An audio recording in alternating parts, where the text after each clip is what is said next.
The game started with South Africa pressing hard, and just a few seconds in the game, they obtained a well-deserved free kick due to Cameroon defender unnecessary foul. The free kick was taken and crossed over. The ball met a well-positioned South African player who gave it a great header, but just missed a few inches to go in. That was just 2 minutes of the game. This is where the South African player came from, and let's analyze what could have been a better idea in this situation. The crossover was great, and the player who headed the ball was free, but not good enough at the right angle to score. He could instead have bent a little and let the ball find the next South African player, and if not, that could easily have been a dead ball. The coming South African player moving towards the goal from outside of the penalty area could perhaps have a better chance to score on a dead ball, while other players were distracted. I used to score many goals from such a situation. This was just on the 6th minute of the game, and yet South Africa missed another great chance. Looks like they were determined to finish Cameroon within the first 15 minutes. Seriously, let's analyze how he missed this goal. The goalkeeper was out all the way near the penalty kick, and the South African player was on the ball. He just needed a simple chip over the keeper head, an easy one, but instead he chose to shoot hard. This generation players, you can do better.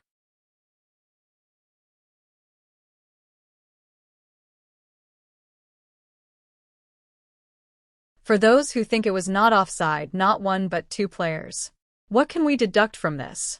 It looks like Cameroon defenders do not have enough play time from their clubs or are still struggling to understand their national team system. They've been making so many mistakes when it comes to marking their opponents. South African team may be crying so badly right now after they are eliminated and seeing all these chances they missed.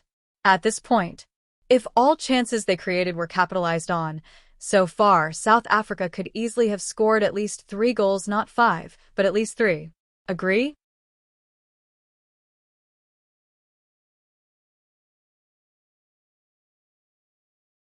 From old days, we know that from a corner kick as a coach or a goalkeeper or as a team, you have to have 2 players, one on the near post and another one on the far post.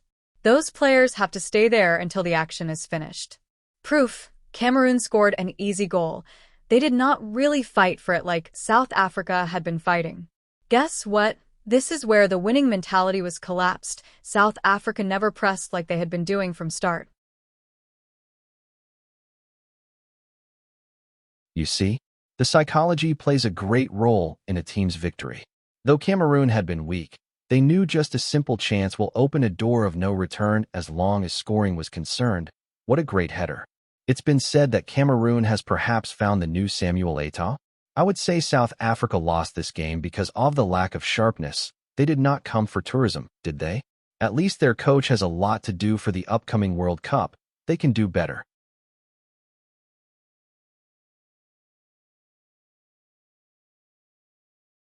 That was a great crossover, no doubt. Guess what? Most of South Africa crosses found a South African player free, but they all failed to score. And in this case, we can see Cameroon defenders were not well positioned, and they were again caught up by surprise. Just got lucky, though it might have been a handball.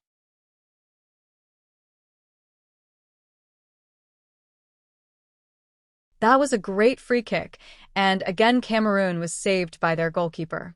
Cameroon has a work to do if they want to beat the next team. Even from group stage, it was obvious that they are a weak team.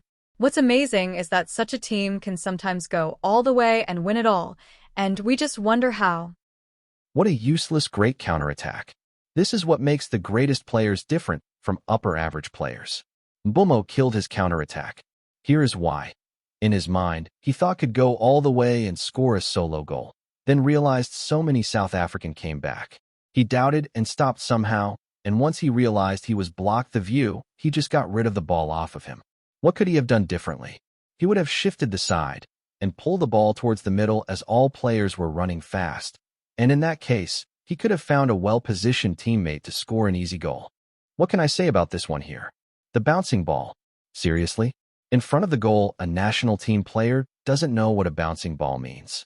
Or should I tell you? Let me coach here. When a ball comes from the air and bounces in front of you, you have to make sure to hit it hard as soon as it bounces once. Just once. He had the best chance to do that, but instead let it bounce twice. Why? You want to know why? Here is why. South Africa had to show him how to hit it once, you see? In football, each time you think twice, even in everyday's life, the second guess or doubt kills everything. If you see it or feel it, just go for it, don't hesitate. The moment you do hesitate, it's too late, and you pay the price like South Africa just scored right after that miss. It used to be said that when you crash with your own goalkeeper, you better stay on the bench because you are not reading the game. Imagine if the game had 20 more minutes to go. Do you think South Africa could have made a great comeback?